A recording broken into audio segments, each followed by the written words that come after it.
ഈ പാവം ഇന്നലെ സിനിമ കാണാൻ പോയതാണ്. ആ യുവാവിനെയാണ് പോലീസ് പിടികൂടിയത്.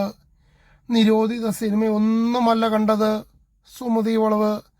പാലക്കാട് വടക്കഞ്ചേരി പുത്തിരിപ്പാടം സ്വദേശി, പേര് ഷൈജു. സംഭവിച്ചത് എന്താണെന്ന് ചോദിച്ചാൽ, എല്ലാ ദിവസവും രാത്രി 8 മണിക്ക് ഷൈജുവിന് ഒരു സേവയുണ്ട്.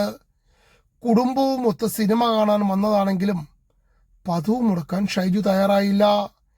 തിയേറ്ററിന് പുറത്തിറങ്ങിയ കാറിൽ സൂക്ഷിച്ചിരുന്ന 8 PM എക്സലൻസി ഒരെണ്ണം പൊട്ടിച്ചു കഴിച്ചു. അപ്പോഴേക്കും വടക്കഞ്ചേരി പോലീസും ലഹരി വിരുദ്ധ സ്ക്വാഡും സ്ഥലത്തെത്തി. ഷൈജുവിനെ പൊക്കി. ബാക്കി സിനിമ പോലും കാണാൻ സമ്മതിച്ചില്ല. സ്റ്റേഷനിൽ എത്തിച്ചു. 8 PM എക്സലൻസിക്കൊപ്പം 9 ലിറ്റർ വിദേശ മദ്യവും കൂടെ വാങ്ങിച്ചിരുന്നു.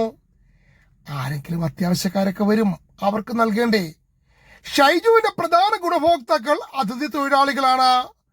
അവർക്ക് നമ്മുടെ ബാറും ബിവറേജും ഒന്നും അറിയില്ലെന്ന്. അവർക്കാകെ അറിയാവുന്നത് ഷൈജുവിന്റെ നമ്പർ മാത്രമാണ്. മിസ് കോൾ അടിച്ചാൽ മതി, ഷൈജുവിന്റെ സേവനം ലഭ്യമാണ്. അതാണിപ്പോൾ വടക്കഞ്ചേരി പോലീസ് ഇല്ലാതെയാക്കിയത്. നാളെ മുതൽ ഇനി അതിഥി തൊഴിലാളികൾക്ക് ഇതൊക്കെ ആര് വാങ്ങിച്ചു കൊടുക്കുമോ എന്തോ. അവരിനി പണിക്ക് വരാതിരുന്നാൽ മിക്കവാറും നാടിന്റെ കാര്യം ഒരു തീരുമാനമാകും. വടക്കഞ്ചേരി പോലീസ് ഒപ്പിക്കുന്ന ഓരോരോ പണികളെ.